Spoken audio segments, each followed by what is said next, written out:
यदुवंशियों के नाश की बात जानकर युधिष्ठिर को बहुत दुख हुआ। महर्षि वेदव्यास की बात मानकर द्रौपदी सहित पांडवों ने राजपाट त्याग कर परलोक जाने का निश्चय किया। भगवान श्री कृष्ण सहित पूरे यदुवंशियों के मर जाने से दुखी पांडव भी परलोक जाने का निश्चय करते हैं और इसी क्रम में पांचों पांडव और द्रौपदी स्वर्ग पहुंचते हैं, जहां द्रौपदी, भीम, अर्जुन, सहदेव और नकुल शरीर को त्याग कर स्वर्ग पहुंचते हैं और वहीं युधिष्ठिर सशरीर स्वर्ग पहुंचते हैं। हालांकि इन्हें अपनी एक गलती के कारण कुछ समय नरक में भी बिताना पड़ता है। इस पूरे सफर में उनके साथ एक कुत्ता भी होता है। आइए अब विस्तार पूर्वक जानते हैं कि वो कुत्ता कौन था तथा पांडवों को स्वर्ग पहुंचने में किन किन कठिनाइयों का सामना किया होगा। नगर के बाहर निकलते ही जब द्वारिका समुद्र में डूब गई तो ये दृश्य देखकर सभी को आश्चर्य हुआ। अर्जुन यदुवंश की स्त्रियों द्वारका वासियों को लेकर तेजी से हस्तिनापुर की ओर चलने लगा। रास्ते में पंचनंद देश में अर्जुन ने पड़ाव डाला। वहां रहने वाले लुटेरों ने जब देखा कि अर्जुन अकेले ही इतने विशाल जन समुदाय को लेकर जा रहा है तो धन के लालच में आकर इन्होंने उस पर हमला कर दिया। अर्जुन ने लुटेरों को चेतावनी दी, लेकिन फिर वे नहीं माने और लूटपाट करने लगे। तब अर्जुन ने अपने दिव्य अस्त्र शस्त्रों का स्मरण किया, लेकिन उसकी स्मरण शक्ति लुप्त हो गई। अर्जुन ने देखा कि कुछ ही देर में उनकी कर्कश के सभी बाण भी समाप्त हो गए। तब अर्जुन बिना शस्त्र से ही लुटेरों से युद्ध करने लगा, लेकिन देखते ही देखते लुटेरे बहुत सा धन और स्त्रियों को लेकर भाग गए। अस्त्रों का ज्ञान लुप्त हो गया, धनुष पर काबू नहीं चलता था, अक्षय बाण भी समाप्त हो गया। यह देखकर अर्जुन को बहुत दुख हुआ। जैसे तैसे अर्जुन यदुवंश की बची हुई महिलाओं व बच्चों को लेकर कुरुक्षेत्र पहुँचे। यहाँ आकर अर्जुन ने श्री कृष्ण के पोते वज को इंद्रप्रस्थ का राजा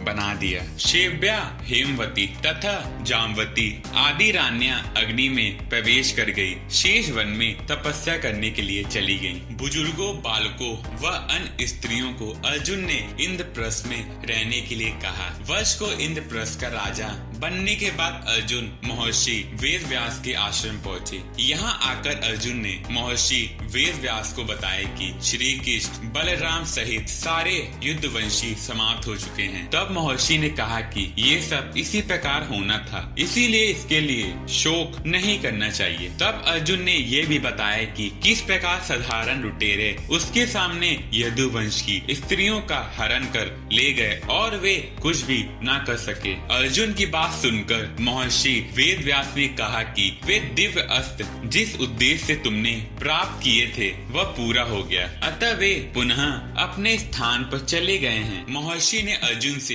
ये भी कहा कि तुम लोगों ने अपना कर्तव्य पूरा कर लिया है, अब तुम्हारे परलोक गमन का समय आ गया है और यही तुम्हारे लिए श्रेष्ठ भी है। महर्षि वेदव्यास की बात सुनकर अर्जुन उनकी आज्ञा से हस्तिनापुर आए और इन्होंने पूरी बात महाराजा युधिष्ठिर को बता दी। यदुवंशियों के नाश की बात जानकर युधिष्ठिर को बहुत दुख हुआ। महर्षि वेदव्यास की बात मानकर पांडवों ने राजपाट त्याग कर परलोक जाने का निश्चय किया। युधिष्ठिर ने चिकित्सु को बुलाकर उसे संपूर्ण राज की देखभाल का भार सौंप दिया और परीक्षित का राज्याभिषेक कर दिया। युधिष्ठिर ने सुभद्रा से कहा कि आज से परीक्षित हस्तिनापुर का और वज इंद्रप्रस्थ का राजा है, अतः तुम इन दोनों पर समान रूप से स्नेह रखना। इसके बाद पांडवों ने अपने मामा वसुदेव व श्री कृष्ण तथा बलराम आदि का विधिवत तर्पण व श्राद्ध किया। इसके बाद पांडवों व द्रौपदी ने साधु के वस्त्र धारण किए और स्वर्ग जाने के लिए निकल पड़े। पांडवों के साथ एक कुत्ता भी चलने लगा। अनेक तीर्थों, नदियों व समुद्रों की यात्रा करते करते पांडव आगे बढ़ने लगे। पांडव चलते चलते लाल सागर तक आ गए। अर्जुन ने लोभ वंश अपना गांडीव धनुष व अक्षय तरकसों का त्याग नहीं किया। तभी वहाँ अग्निदेव उपस्थित हुए और इन्होंने अर्जुन से गांडीव धनुष और अक्षय से तरकसों का त्याग करने के लिए कहा। अर्जुन ने ऐसा ही किया और पांडवों ने पृथ्वी की परिक्रमा पूरी करने की इच्छा से उत्तर दिशा की ओर यात्रा की। यात्रा करते करते पांडव हिमालय तक पहुंच गए। हिमालय लांघकर पांडव आगे बढ़े तो उन्हें बालू का समुद्र दिखाई दिया। इसके बाद इन्होंने सुमेरु पर्वत के दर्शन किए। पांचों पांडव, द्रौपदी तथा वे कुत्ता तेजी से आगे चलने लगे। तब द्रौपदी लड़खड़ा कर गिर पड़ी। द्रौपदी को गिरा देख भीम ने युधिष्ठिर से कहा कि द्रौपदी ने कभी कोई पाप नहीं किया, तो फिर क्या कारण है कि वे नीचे गिर गई। युधिष्ठिर ने कहा कि वे हम सभी में अर्जुन को अधिक प्रेम करती थी, इसीलिए उसके साथ ऐसा हुआ है। ऐसा कहकर युधिष्ठिर द्रौपदी को देखे बिना ही आगे बढ़ गए।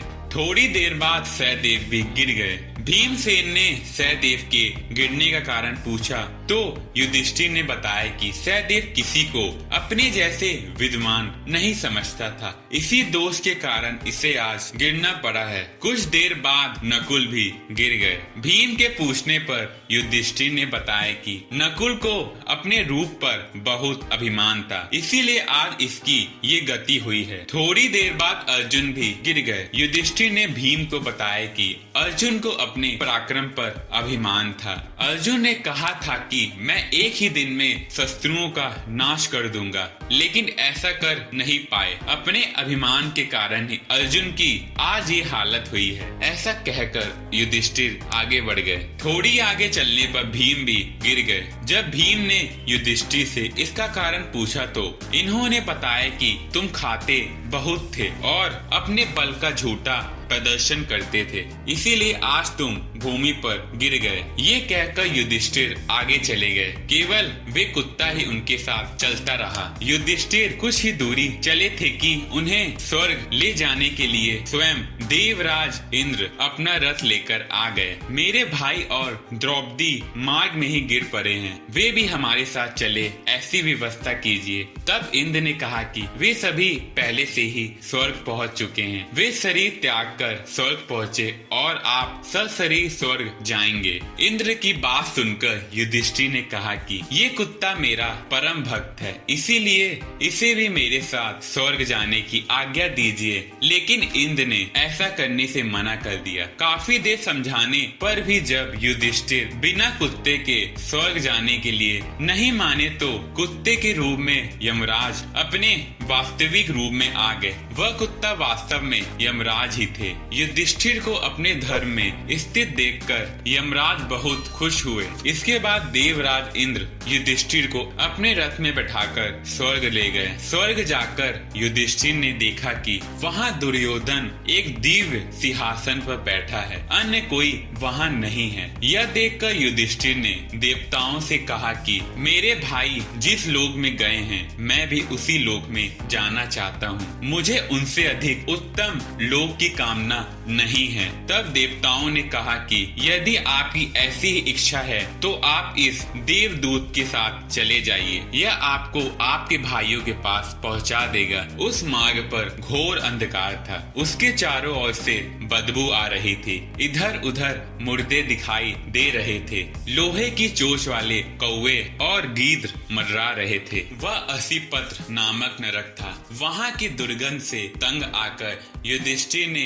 देवदूत से कहा कि हमें इस मार्ग पर और कितनी दूर चलना है और मेरे भाई कहाँ हैं? युधिष्ठिर की बात सुनकर देवदूत बोला कि देवताओं ने कहा था कि जब आप थक जाएं तो आपको लौटा लाऊं। यदि आप थक गए हो तो हम पुनः लौट चलते हैं। युधिष्ठिर ने ऐसा ही करने का निश्चय किया। जब युधिष्ठिर वापस लौटने लगे तो उन्हें दुखी लोगों की आवाज सुनाई दी। वे युधिष्ठिर से कुछ देर वहीं रुकने के लिए कह रहे थे। युधिष्ठिर ने जब उनसे उनका परिचय पूछा तो इन्होंने कर्ण, भीम, अर्जुन, नकुल, सहदेव व द्रौपदी के रूप में अपना परिचय दिया। तब युधिष्ठिर ने उस देवदूत से कहा कि तुम पुनः देवताओं के पास लौट जाओ। मेरे यहाँ रहने से यदि मेरे भाइयों को सुख मिलता है तो मैं इस दुर्गंध स्थान पर ही रहूंगा। देवदूत ने ये बात जाकर देवराज इंद्र को बता दी। युधिष्ठिर को उस स्थान पर अभी कुछ ही समय बीता था। सभी देवता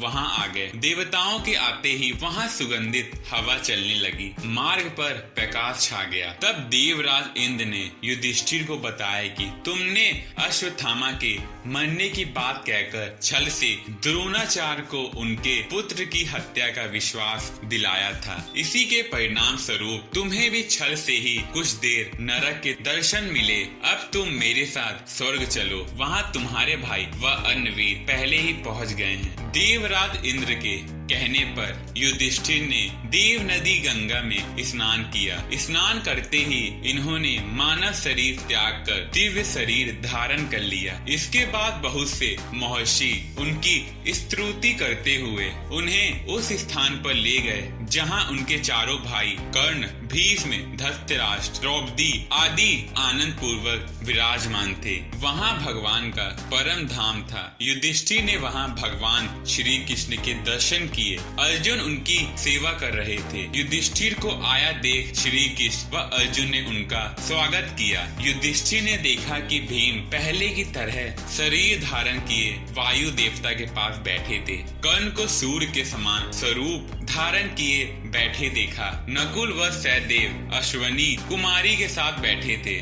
देवराज इंद्र ने युधिष्ठिर को बताया कि ये जो साक्षात भगवती लक्ष्मी दिखाई दे रही है, इनके अंश से ही द्रौपदी का जन्म हुआ है। इसके बाद इंद्र ने महाभारत युद्ध में मारे गए सभी वीरों के बारे में युधिष्ठिर को विस्तार पूर्वक बताया। इसी प्रकार युधिष्ठिर अपने भाइयों व अन्य संबंधियों को वहां देखकर बहुत खुश हुए। तो दोस्तों, ये था युधिष्ठिर का स्वर्ग तक पहुंचने तक का सफर। आशा करता हूँ कि आपको ये वीडियो अच्छी लगी हो। अगर अभी तक आपने चैनल को सब्सक्राइब और वीडियो को लाइक और शेयर नहीं किया है, जल्दी कर ले। वीडियो को देखने के लिए धन्यवाद।